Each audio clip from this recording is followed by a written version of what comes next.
Everyone, this is Tom Painter again, and I am so excited to have my good friend, Mr. Aaron Allen, as one of our speakers today, one of our guests. This is a young man that I've known his whole life. I was there.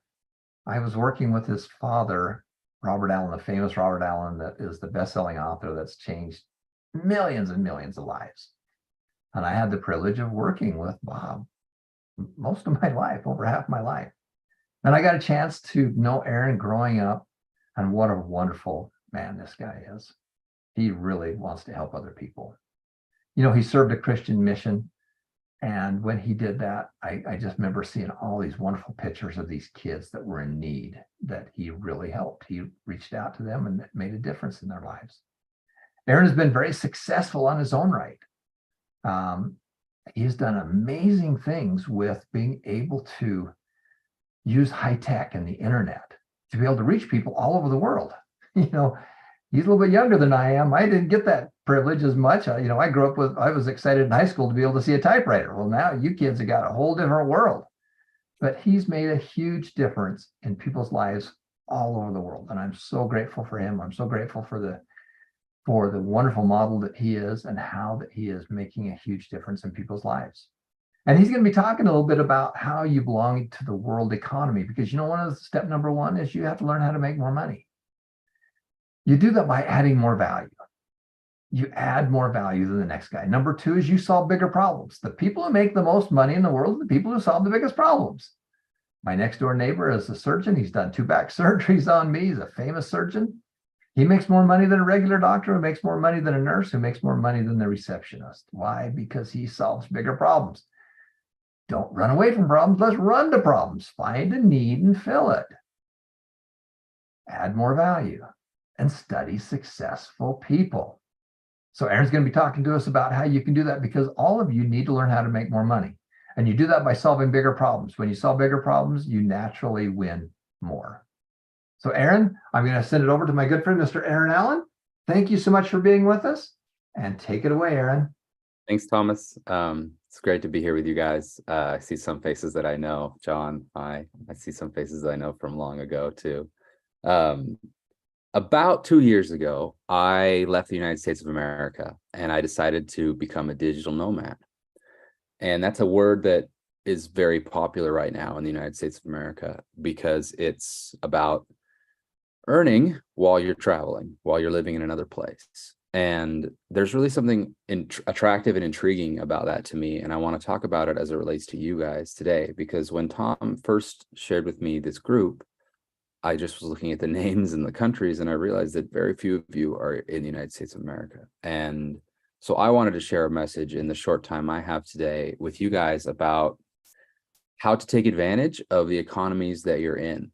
So basically, when I go down, I spend a lot of time in South America. It works for me to work in South America. I have a marketing agency and a marketing company right now.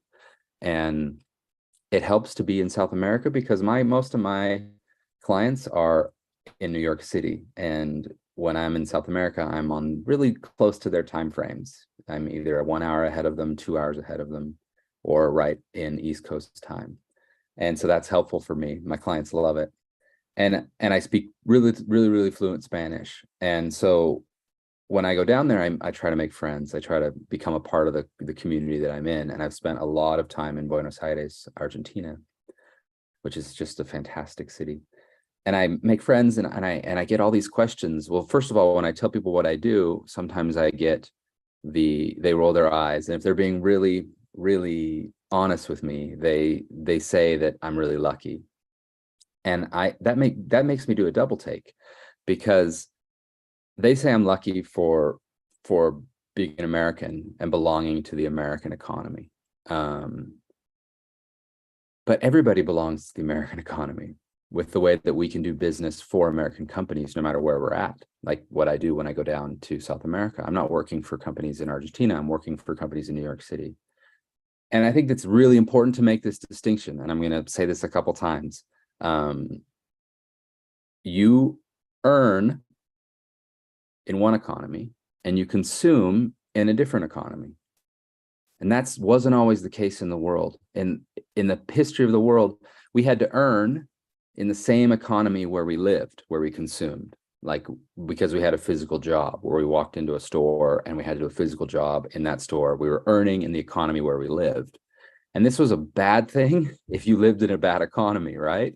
Because you're earning in a bad economy and you're living in a bad economy, you're spending the money you earn, you're not going to earn as much. But that's not the case anymore. We can now earn in any economy in the world with the internet, with globalization, with how connected things are. And there's hundreds and hundreds of ways to earn.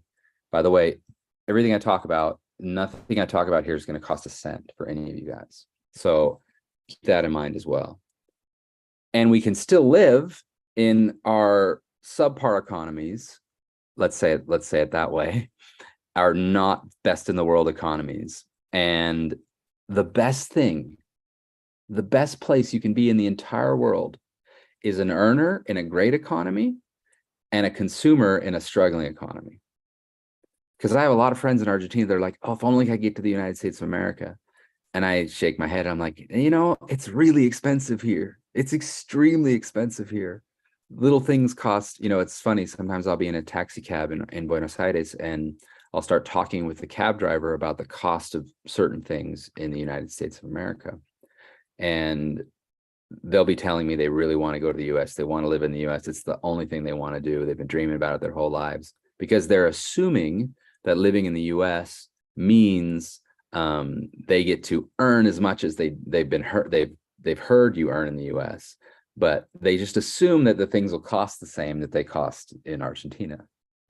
And I have to very kindly let them know that that's not the case. Like if you want a gallon of gas in the US, it's going to cost you 7-8 times what it costs in Argentina.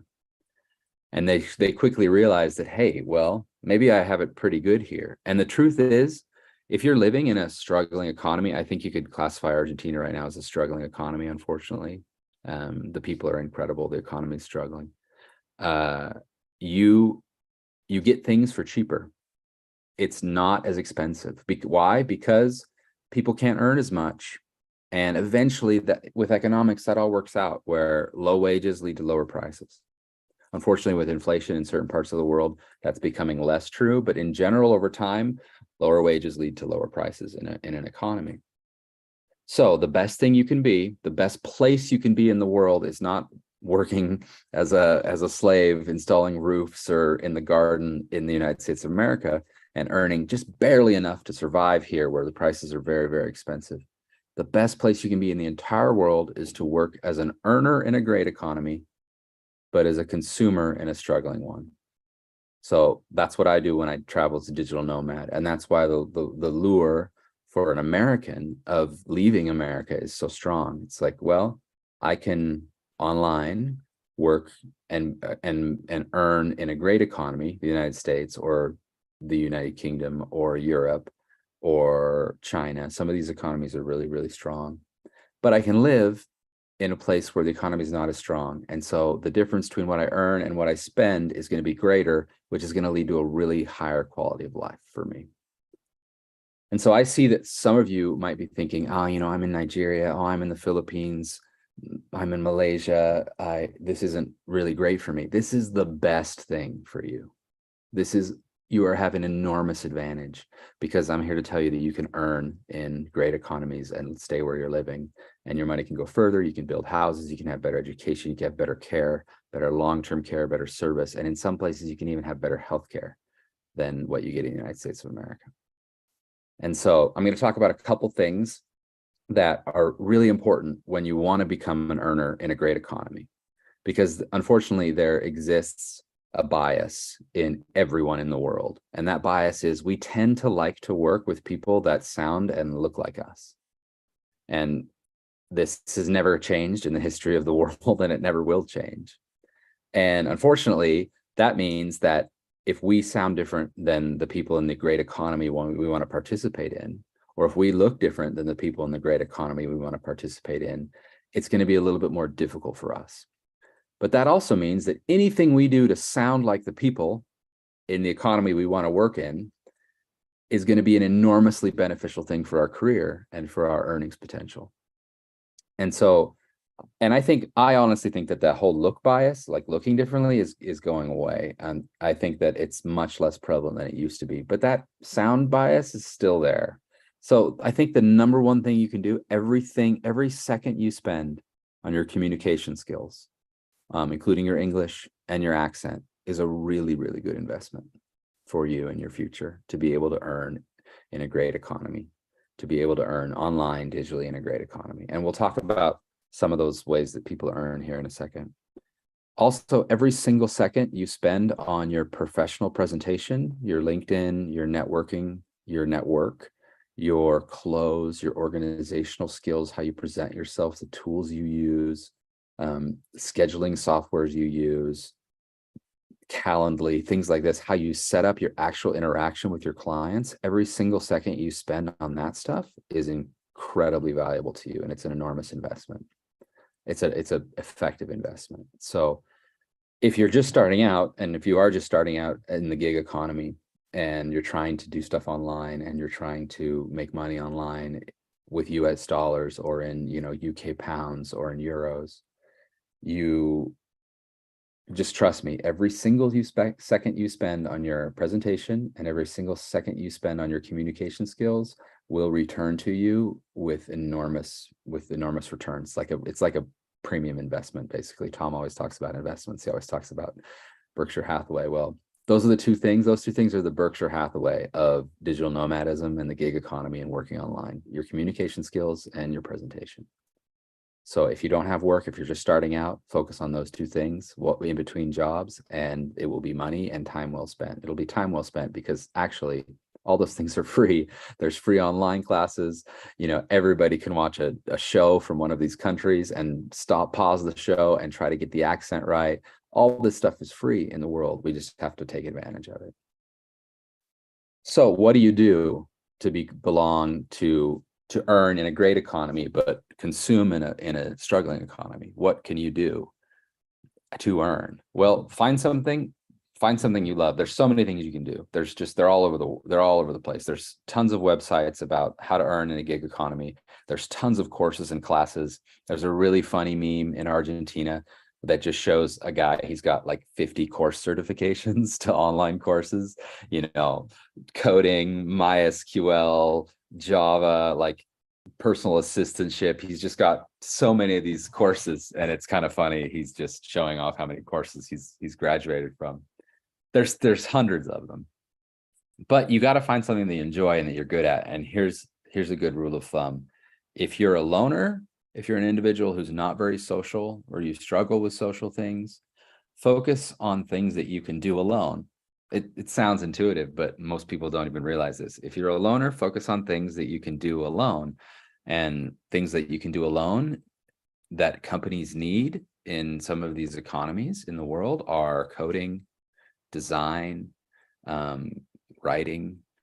And within that coding world, there's probably 50 separate subgroups. I'm not a coder, I'm a writer, I'm a content creator. So I don't necessarily know even all the subgroups, but I know I have friends that are full stack developers, things like that, and they make really good money even living in Argentina. Why? Because they belong to the world economy, just like you do. And their clients are not in Argentina, their clients are in the United States of America, and they pay in US dollars. So if you're a loner, do something that involves a lot of alone time where you have to focus. If you're a social person, or if you're an organized person, focus on things that require social interaction, or even better, that you help bring people together, like content moderation. That's a big, huge world with companies need a lot of help in it. And if you're somebody that really likes helping people and bringing people together, you might want to become a moderator, or you might want to help a company build a really strong community. There's entrepreneurship, that is a team-based thing, or even real estate, finding deals for investors who want to work in your area. It's not just Upwork and Fiverr. You don't just have to be on those sites.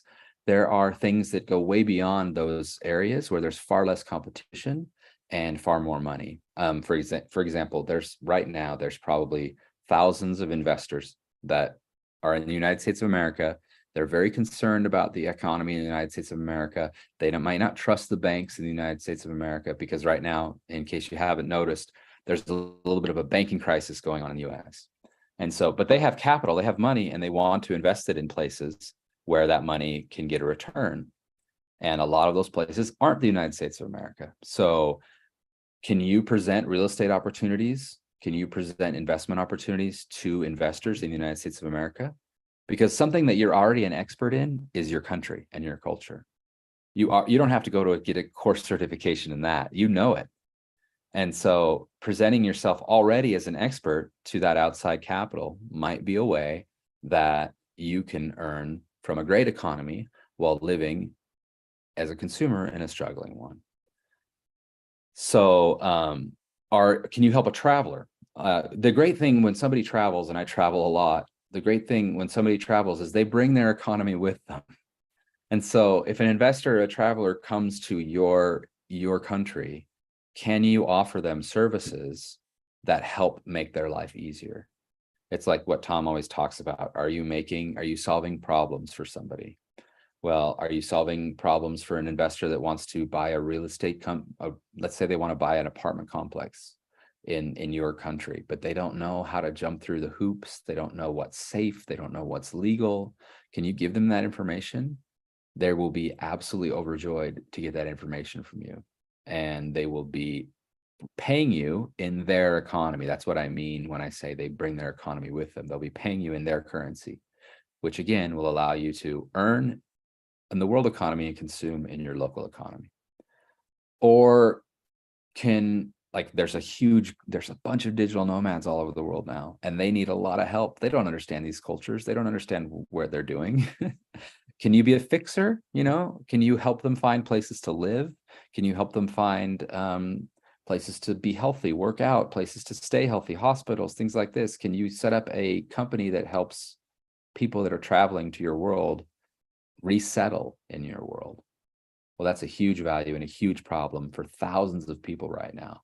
And those are just a couple examples of ways that you can work and belong to the world economy without having to be on Upwork and Fiverr and all these things where you might think there's just a ton of competition.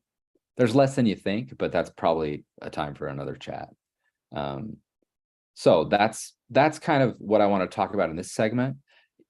Start slow, start free, find something that you like based on your personality, whether you're outgoing or whether you're a loner, and educate yourself with free education, because there's a ton of free education every single one of these areas. Even coding, there's a ton of free education out there online. And focus primarily on your presentation and your communication skills, because even if you're not working, every single second of time that you spend on your presentation, your communication skills is going to be returned to you tenfold in income in the future. So that's how you, again, the best place you can be is to earn in a great economy and live in a struggling economy, because the difference between what you earn and what you spend will be very, very large. And that difference will allow you to have disposable income to live a much, much better life. That's how I see it. Of course, you're welcome to see it differently. I don't know everything about everything or anything for that matter, but my hope is that you can get more excited about where you live and where you live and your place you live, and realize that you have a wonderful opportunity in front of you, and all you have to do is take it. So that's my hope for you. I'll send it back to you, Tom, and if you have any thoughts about this, you're welcome to. Thanks, Aaron. That's incredible, because I totally agree with what Aaron is saying, and it's really appropriate for all of you to kind of really get that. I've had the privilege of going to 50 countries. And the one thing that you have that we didn't have growing up is that phone. That phone is the great equalizer. You can offer your services through using high tech and the internet and things like that to people all over the world that need your help. I mean, as we've created this foundation, I've got these wonderful tech wizards that I work with for 5-6 hours a day. There's two of them, Ethan and Jake, are just incredible, and we meet on Zoom. And I would rather not meet with him face to face. I'd rather meet on Zoom, because he can share his screen and I can see what's going on, and I can spend my time figuring out where I want to go and how to get there and what this needs to look like. And then I can just tell him my thoughts, because you can't think on both sides of your brain at the same time. You can do that, but you won't be very good. You can be very logistical, or you can be very creative. And so you have the ability to take your skills all over the world. And again, as I've been all over the world, there's places where it's really, really expensive. Even in the United States, there's places way, way expensive, and it's very hard to get ahead. The key is, like Aaron has said, which is so brilliant, is make money in other markets and live in an economy that's a lot less money, because the real key to your financial freedom is step number 4, which is to automatically invest. You need to make more money. You have to live in an economy where it doesn't cost you as much money, and get that extra money working for you over time. Plant those money trees, and over time, you will have a whole orchard of money trees. And this is something I learned from Aaron's father, Robert, who has changed my life. Boy, did he ever. He's just been, Aaron, I don't know if you know this story. I'll just tell you briefly on it, though, is that after I had my heart attack when I was 34 years of age, I was talking to Bob about this program that I was trying to get my special needs son into. And we were living in San Diego at the time, and it was $40,000. Now, this was back 30 years ago, which would be about 120,000 bucks now. And we had to move to Los Angeles just to get him into this program. And we were at Le Peeps by the Ralph supermarket. And I asked Bob, what can I do? And he said something very brilliantly. He says, Tom, you need to figure out how to make enough money that you can put your son in whatever program you want and never regret spending the money. Wow. So I could fix the problem. I just needed to figure out how to make more money, solve bigger problems, add more value, study successful people, make that extra money, and then get my son into whatever program we want. And that's exactly what we've done. And we spend a lot of money to this day. We're probably spend $35,000, $40,000 a year just taking care of him and his sister, because I have 2 special needs kids. And it was Bob that taught me that. You have to figure out how to be able to make enough money that you can take care of your kids. And your job is not only take care of your family, but to teach them. If you only give one thing to somebody you love, money, knowledge, or experience, what are you going to give them? Well, most of us just give money to our kids, and because we don't want to talk about it. Sex, politics, or money. Can't do one of those 3. Can't do any of those. Well, you got to do those things. You can give them the knowledge, but they need knowledge from another source. They need to hear it from another source. My dad and Warren Buffett said the same things. When I heard it from both of them, I go, oh, my dad really knows what he's talking about. And then when I hear it from Bob Allen and Nick Kuhn and all these wonderful people that I've studied, Tony Robbins, oh, they all believe the same thing. It must be true. But the most important thing is to take action, to pull the trigger. That's why we have you start an investment account. Why? Because it's easy to do. It's not that easy for some of you, but it's the thing you've got to do. You just separate it. Then your brain changes. You start thinking differently. Hey, I've got this investment account now. How can I make more money? I can do it with a digital economy like Aaron's talking about, which is brilliant. Brilliant. It's an asset for you to live in a struggling economy. You move to America, it's dang expensive. You want to take your high tech and your ability to do sales in a different marketplace, but live in a cheaper place and then get that margin and get that working for you. So that's the key. So thank you, Aaron. We're going to bring Aaron right back. We've got another segment, and I'm so grateful for Aaron for making and helping us make such a huge difference in what we're doing.